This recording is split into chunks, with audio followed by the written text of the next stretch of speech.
संपूर्ण देश के विकास का, संपूर्ण देश की नीतियों का जो जिम्मेदार व्यक्ति होता है वो कौन होगा? प्रधानमंत्री होगा। दूसरी बात है कि भारत के संपूर्ण विकास और नीतियों का प्रवक्ता भी कौन होता है? प्रधानमंत्री होता है। साथ ही में भारत की विदेश नीति का प्रवक्ता कौन होता है? प्रधानमंत्री होता है। कि जिस भी देश के साथ संधि समझौते किए जाते हैं तो उन सब चीजों को मुख्य रूप से प्रस्तुत कौन करता है पब्लिक के सामने? भारत का प्रधानमंत्री करता है। तो विकास नीतियों का, कार्यों का जिम्मेदार व्यक्ति कौन होगा? प्रधानमंत्री होगा। संपूर्ण भारत की विदेश नीति का प्रवक्ता व्यक्ति कौन होगा? भारत का प्रधानमंत्री होगा। साथ ही में देखिए प्रधानमंत्री के पास में, जैसे मैंने आपको दो विभाग बताए थे, एक तो अंतरिक्ष विभाग और एक परमाणु विभाग, यानी मंत्रियों के पास में, सबके पास में अपने अपने विभाग होते हैं। वैसे प्रधानमंत्री के पास ये अनिवार्य रूप से दोनों विभाग खुद के पास होते हैं। एक तो कौन सा? अंतरिक्ष विभाग और एक परमाणु विभाग। जैसे कृषि विभाग है, वित्त विभाग है, गृह विभाग, वो किसी दूसरे को दिए जा सकते हैं, अन्य किसी मंत्री को, लेकिन ये जो दो विभाग है वो हर वक्त प्रधानमंत्री के पास में ही होते हैं, अंतरिक्ष विभाग और परमाणु विभाग। फिर देखिए कुछ निधियां हैं, निधियों का मतलब एक तरीके से बैंक होते हैं सरकार के, जिसमें 4 निधियां हैं और उन 4 निधियों का अधिकार किसके पास में होता है? प्रधानमंत्री के पास में।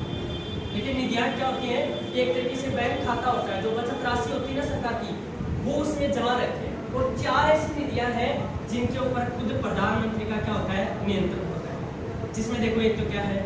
प्रधानमंत्री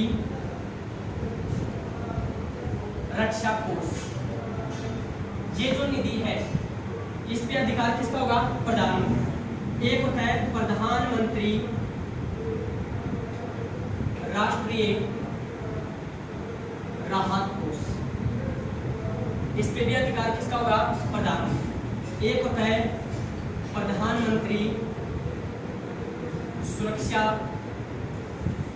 राहत कोष, छात्र राहत कोष, छात्र राहत कोष। एक होता है लोक कल्याण व लोक संवर्धन, लोक कल्याण व लोक संवर्धन कोष, इस पे भी अधिकार किसका होगा?